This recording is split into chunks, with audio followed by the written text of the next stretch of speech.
When you're going through a situation like a transplant, you want to be there with your family. You shouldn't have to be worrying about those things. I don't think anybody should ever have to go hungry or sleep in their car so they have a place to stay.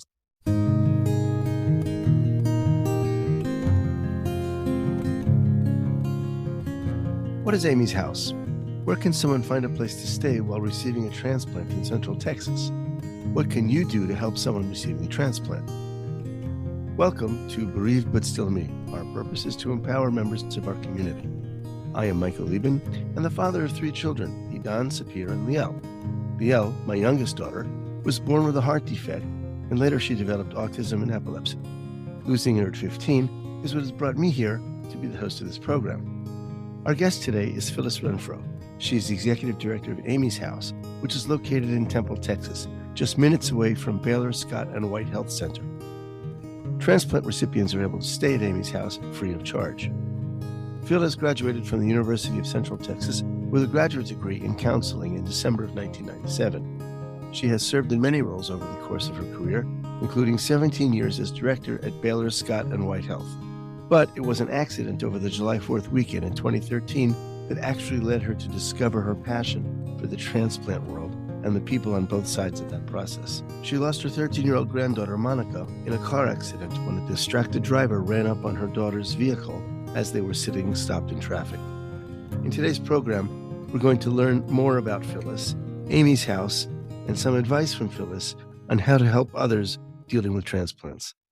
Phyllis, welcome to the program. Thanks for having me, Michael. I'm happy to be here today. Let's start by learning more about you.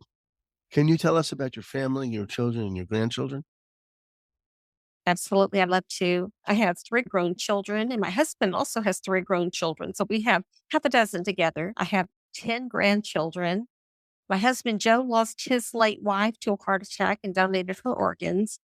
And about that same time, we lost my granddaughter and donated her organs, Monika, at the age of 13. And so that's what brought Joe and I together, was going through that mutual loss. Tell me more about Monika. Oh, Monika was awesome. She was 13 when she died, but she was smart, funny, kind of shy. She loved working with children who had disabilities. She was a poet. She loved to sing. She had 5 brothers. And I can remember her calling me saying, Gaga, can I come over to your house and stay? I just have to have a little fun away from the boys. I like that. What was Monika like growing up?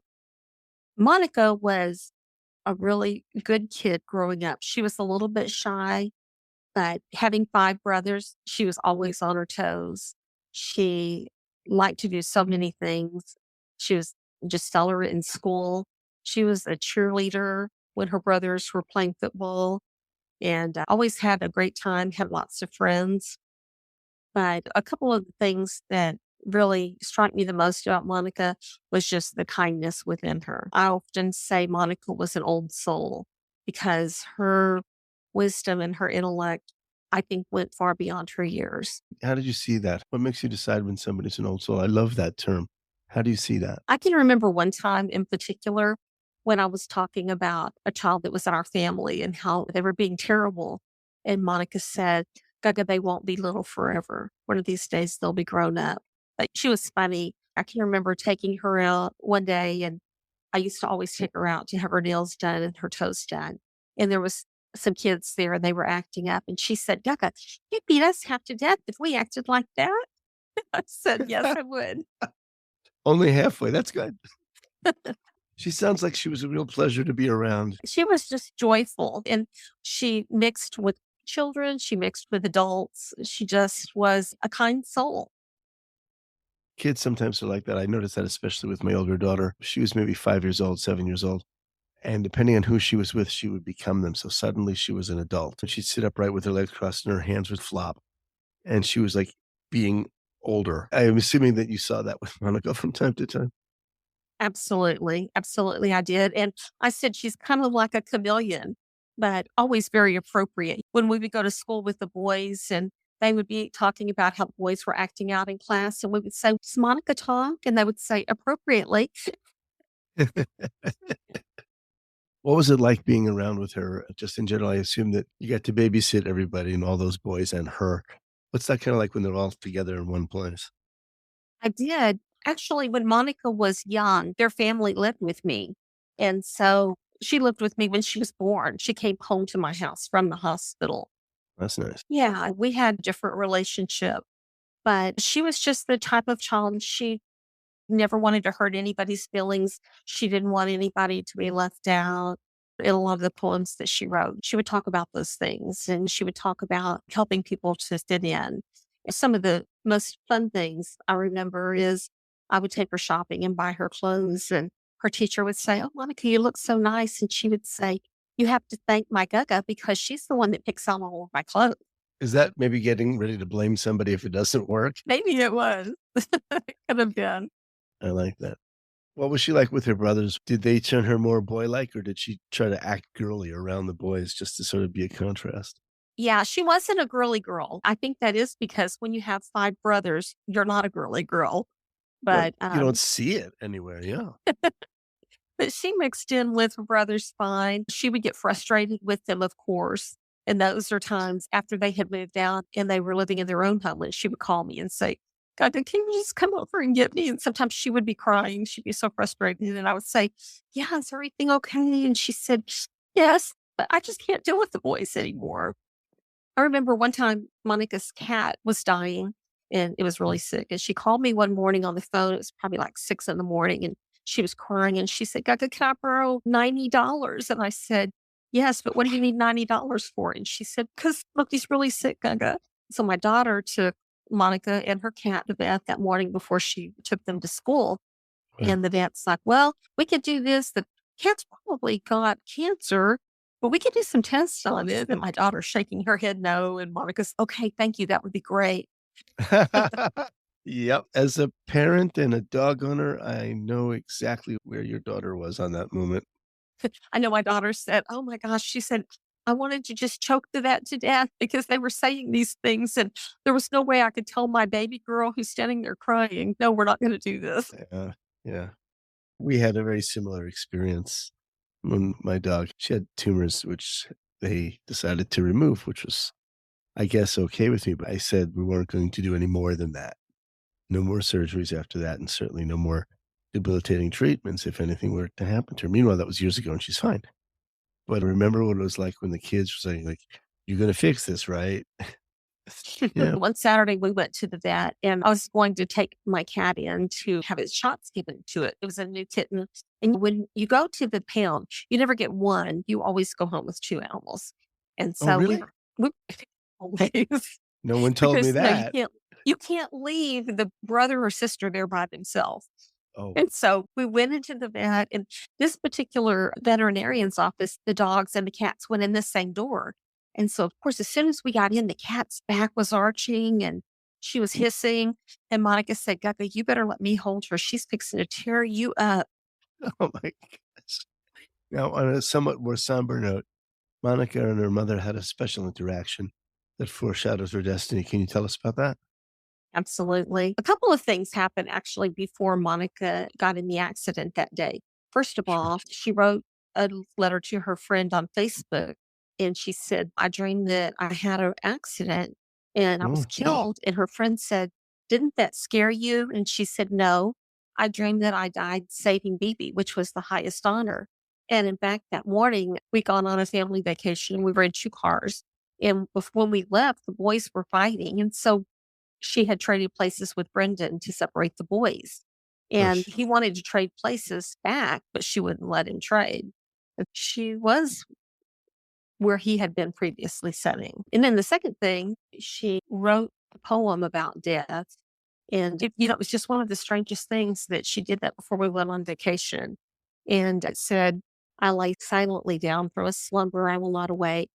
I know people will mourn for a loss of a loved one, but I will fly in the sky outside and watch. People suffer, and I wish they would not grieve. I love them so much, and I hope that they live life to the fullest. Smile when they think of me, laugh instead of cry, succeed in life before they die." And I just found that really insightful. Of course, these Wow. things, we didn't see all of these things until after she had passed away. Mm. And then the next thing that happened was she had left a list of music.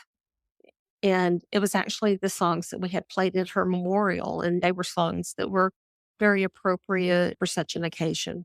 But probably the most ironic thing was my daughter had gotten her new driver's license just before we took that vacation. And Monica was looking at it and she said, Mom, what does it mean to be an organ donor? Because my daughter was a donor. And my daughter said, it means that if you die, other people might benefit from your organs. And Monica told her then, she said, I think I would like to do that.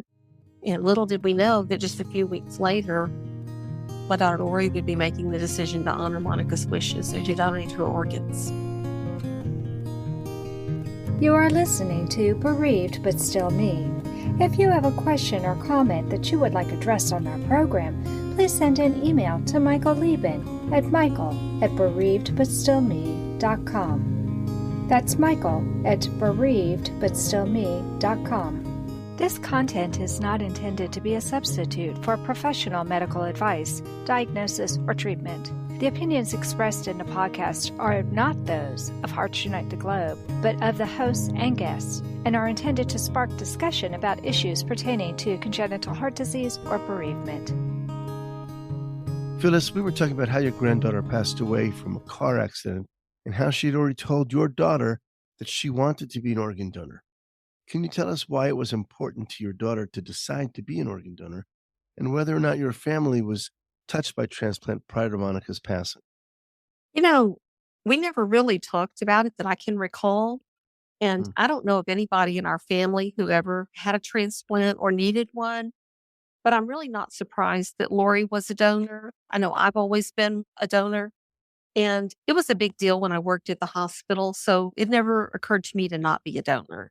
And I think my kids probably felt the same way. Why Kind not of share something that you're never going to need again when you die? It's like the ultimate act of kindness. Was it the kind of thing that you talked about as a family, or if you heard it on the news, somebody had something positive to say, some kind of reinforcement going on, or did she just out of the blue, did your daughter decide that she wanted to be a donor? I really think it was probably out of the blue. We talked about things from time to time. And of course, you hear stories of people that have donated organs, but I don't really remember us necessarily promoting it. It just seemed like something that everybody did. And my family all became organ donors on their driver's license. That's really interesting that you say that because from my experience, I don't assume that everybody is. From my experience, I assume that most people really don't want to do it. I know that when we donated my daughter's organs, the doctor and the organ transplant coordinator fell on the floor, quite literally, because we said, wait a minute, we want to do that. And they had come ready with speeches and explanations and everything you need to know. And they didn't need any of that. So, in my experience, it's been very rare that people want to do it. Now, you come in contact with families every day. Do you feel that there's that something is holding them back, or they're just really ready to go? The families that I come in contact with, I think, have a lot of guilt because they almost feel like they're taking something away that someone's going to need back. And they're always hesitant to write the families and to say thank you. But that was such a healing process for us with Monica. The night after the accident happened, and incidentally and ironically, there were two paramedics about two cars up in front of my daughter when the accident happened. And had Huh. they not gone back and been doing CPR on Monica, we probably wouldn't have been able to donate her heart. But we donated everything except the lungs. And that was because the lungs were too damaged from the accident to be able to be donated, but we donated everything that we could. And the heart was the most important thing to us because for us, that was the most special thing about Monica. Have you had any communication with the organ recipients? We've heard from, I think, probably every one of them at one time or another. It was about a year after the accident before we heard from them. And we were anxious because it felt like we were keeping a piece of Monica around by donating those organs. Absolutely.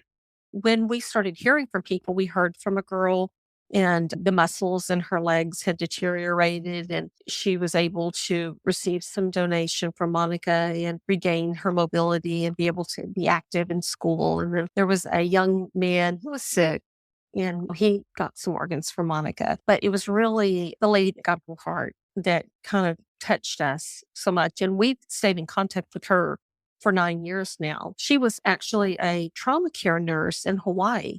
The first person that was supposed to have received Monika's heart, that fell through. And so we said, oh, we've got to give the heart or we're just not going to give any organs, which I don't know that we would have done that. But at that time, we were wanting them to keep Monika on life support for as long as they could, because you just think, if I can pray hard enough, if I can wait and hold her hand long enough, surely we're going to see that this is a terrible mistake.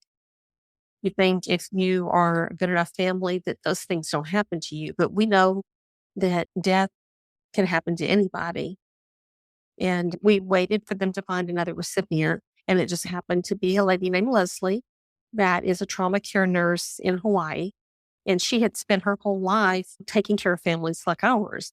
We thought Monika's, all of her organs would go to a child because she was 13, but she weighed 100 pounds even, and Leslie weighed about 100 pounds. And so she received Monika's heart. And I realize now that was the best thing that could have ever happened. She was the perfect recipient. She takes great care of herself. I really like the poetry of her heart going to a nurse who dealt with other people and probably took care of heart patients and who knows what. And I think it's deserving in its way, don't you think? I do. I do. I think that nobody could have deserved that heart more unless it was Monika herself. But it was funny because we were talking one day and she said, Phyllis, she said, I don't know why Monika had to die for me to live. But Leslie would have died had she not received that transplant. And I don't feel that way. I don't feel like Monika died for Leslie to live. I feel like it was just a way for Monika to be able to be a hero. And she always wanted to do good things and to do something great in life. And so I feel like Leslie receiving that was a way that she was able to give back. I want to share something similar. About a year after my daughter died, I got a phone call from a woman I didn't know. Sounded like an older woman. And she started telling me her story. And I realized this was the woman who received my daughter's lungs. And she was, I think, 66 when she received them. And for that moment, it hit me that every breath she took and every word she spoke originated in my daughter's lungs. Mm-hmm. And that was a very difficult moment for me. But she said she called me because she felt the need to apologize. She felt bad that she was living because my daughter had died. And I explained to her that my daughter had already died and there was nothing else we could do, and that this was a very simple decision for us. And although we wish we weren't in that position, once we were happy to help other people live. And she said, my family told me that, the social worker told me that, my rabbi told me that, but until I heard it from you, it didn't work. Thank you. That's powerful. It is. And did you run into survivor's guilt on the part of other people? My grandson, Brendan, had survivor guilt really bad because he Okay. was the one that was originally sitting where Monika ended up sitting when the accident happened. And I can remember one day he was staying the night with me. And after the accident, I traded in my small car and I bought a Hummer, which now gets 6 miles to a gallon, I might add. Oh, And Brendan was sitting in the back seat and he just burst out into tears. And he said, Gaga, it shouldn't have been Monika that died. It should have been me, because she was good at everything. She was so perfect. And he was like 9 years old. And I said, Brendan, if I don't know why Monika died, but I can tell you that if you're still here, it's because God has something for you to do in your life. And he said, well, what do you think it is? And I said, I don't know, Brendan. I said, maybe you're going to be the president. Maybe you're going to be a lawyer. Maybe you're going to be a doctor. I don't know. We just have to wait and see. And we went home that night and got past everything.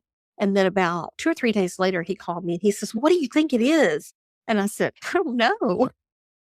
He's graduating high school this year. And I still don't know what he's going to end up being. I just believe that everybody that lives, they have work that's not finished yet. And I have to believe that's the case with him as well. But he did have survivor guilt. And I had a little bit of survivor guilt too, because that morning before we left to come home, Monika had wanted to ride home with us.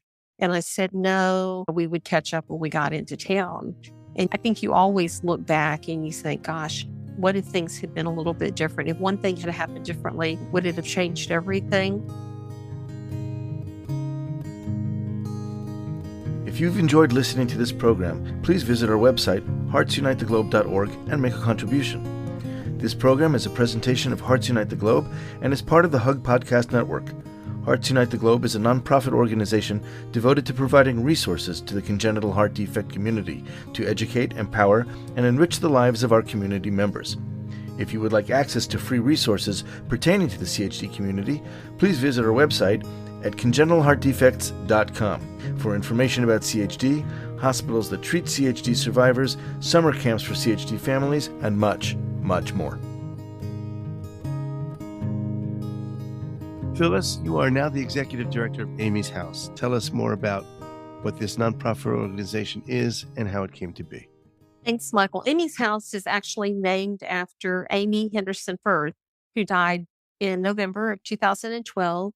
She was 38 years old and had 2 children, and she had a blood clot that went to her brain and was declared brain dead, and they donated the organs. And it was actually the person that received Amy's lungs that wrote her parents and said, "Thank you for letting me live to see my children grow up." And when they received that letter, they were so touched by it that initially they bought a travel trailer and they put it out over at the Baylor Scott and White. They have a little RV park, and they realized we need to do more. This is not enough. And the city donated the lot that Amy's House is on, and JLH Corporation funded building the house. And they built this beautiful facility that has 8 different pods or different rooms in it. And we can accommodate up to 8 families at a time. And people can stay based on donation. We don't get any funding from the government, but we do get donations from people that are do-gooders and want to help out with the cause. And it's a beautiful thing. I know when I first got here, they told me stories about how people would sleep in their car because they couldn't afford to go to a hotel, but they wanted to be near their loved one. And then probably the first week we were here, there was a gentleman and he had gotten a hamburger deal where you get 2 hamburgers for the price of one. And he ate one the first day and he was putting it away to save it so he wouldn't go hungry the second day. When you're going through a situation like a transplant, you want to be there with your family. You shouldn't have to be worrying about those things. I don't think anybody should ever have to go hungry or sleep in their car so they have a place to stay. But Amy's House, we provide medical lodging, and all of the transplant patients have to be on medications for the rest of their life. It's anti-rejection drugs. And so because of that, they have to have a sterile facility. And Amy's House is sterile. It's got a home environment. It's a communal living circumstance. It's comfortable. It's high quality. It's highly sanitized. And so patients, caregivers, people that are giving them transportation can stay here. It's strictly based on donation. Some families make a donation. Some families can't afford to, but nobody is ever turned away. We have little refrigerators in each room where they can keep their medications cold and keep them good while they're going through the process. And they can stay here anytime from when they go through the initial evaluation up until after the transplant has happened and they're coming back for follow-up visits. So anything related to their transplant. That's wonderful work that you do. I'm really proud of that. I know that we got to stay in a little shack, which was not particularly comfortable, but it did take the edge off. It was a way for us to go and be by ourselves. It had a refrigerator and a small kitchenette, and we could take care of our needs there. Not deluxe, but it's what we needed. And I'm happy to see that other places are doing it better and that somebody is thinking ahead about the family. That's super important. How can people learn more about Amy's House? Tell us about where we can find you on the web and maybe possibly make donations. Under Central Texas Trio on Facebook, we have a site, but we also have a YouTube video which shows the virtual tour of Amy's facilities. And we encourage and invite people to go out. I think they're going to put that in the notes at the end of the podcast. The big thing is, I think people live our lives, all of us, like we have forever, but sometimes we just don't realize that forever ends just minutes or hours from then. And we have to do the best we can do. And I think that's what we're trying to do here at Amy's House. We're just trying to do the best we can to let people live in the moment and be with their family and value that time. So on Facebook, there's the Central Texas Trio. It's not under Amy's House, it's under Central Texas Trio. And then right now, we have a donation button out on that site, and people can donate if they choose to. And we always appreciate those donations because we do provide food here. We don't provide meals because transplant patients all have a different diet, but we do provide snacks and we have food that the families can go in there if they need to, and they can prepare it themselves according to their diet. And that's a wonderful thing. I want to emphasize that anybody of any means can and should donate. From the smallest amount to the largest amount, nobody here has to be a great benefactor, but everybody should be a part of this. I appreciate that. And if you can't donate, there's other ways you can help. And one of the biggest ways is if you can't donate to help Amy's House, donate your organs when you're not around because that's so important and it doesn't cost a penny. That goes without saying. Everybody should sign that card. It's so important. What a wonderful way to be able to pay it forward. People have said to me over the years, "Oh, you're a hero. What a difficult decision." You know what? We had been making decisions of life and death for 15 years with my daughter. Donating organs was the easiest decision that we ever had to make about her because it was over. There was nothing left to do. We couldn't bring her back, but we could maybe find a way to get some meaning from this. And we have 3 excellent reasons to donate organs. And with your permission, I'll go through them. Okay.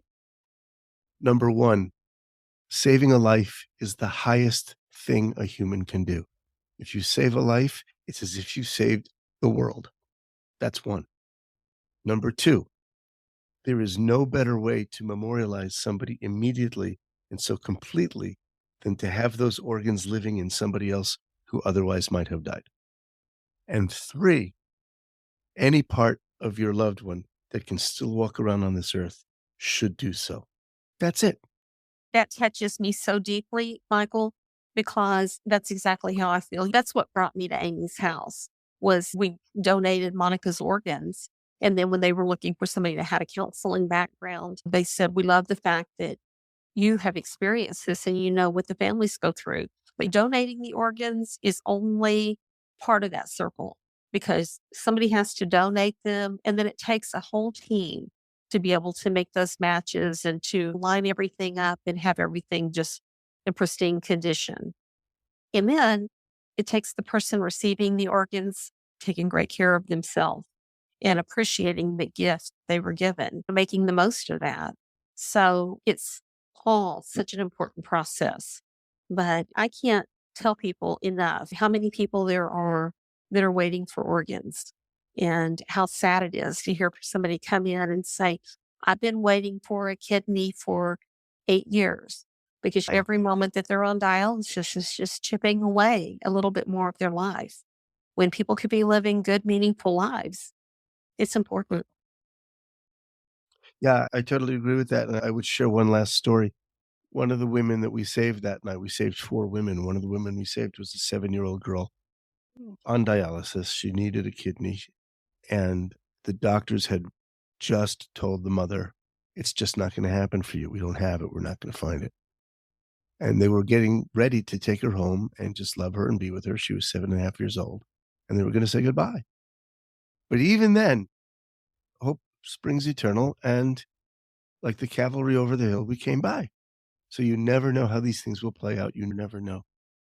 Is there anything else that you want our listeners to know about transplants and specifically about Amy's House? The main thing I want people to know is that we just encourage you to get involved, watch what's going on at Amy's House, and even in other areas, because Amy's House is the only place like this in the Central Texas area. And I'm sure there are other places that need homes exactly like this. I know we have a sister organization in Houston that has one. There are a lot of families that are really hurting and they need somebody to give them a hand up. And that's really what Amy's House does. And that's what anybody out there can do. We can all give somebody a hand up because we all need it from one time to another. What that you do is a blessing to everybody involved. And I don't say that lightly. Amy's House and any other organization that does anything to help these families is in my opinion, doing the work of God. And again, that's something I don't distribute lightly. So I thank you so much for the work that you do and for Amy's house and any other place that does the same thing. These are people that we really need to help and to encourage. Phyllis, thank you so much for joining us on Brave But Still Me. Michael, it's my pleasure. Thanks for having me. And that concludes this episode of Brave But Still Me. I want to thank Phyllis Renfrow for sharing her story and Amy's house with us. Please join us at the beginning of the month for a brand new podcast. I'll talk with you soon. And until then, please remember, moving forward is not moving away. Thank you for joining us. We hope you have felt supported in your grief journey. Bereaved But Still Me is a monthly podcast, and a new episode is released on the first Thursday of each month. You can hear our podcast anywhere you normally listen to podcasts at any time. Join us again next month for a brand new episode of Bereaved But Still Me.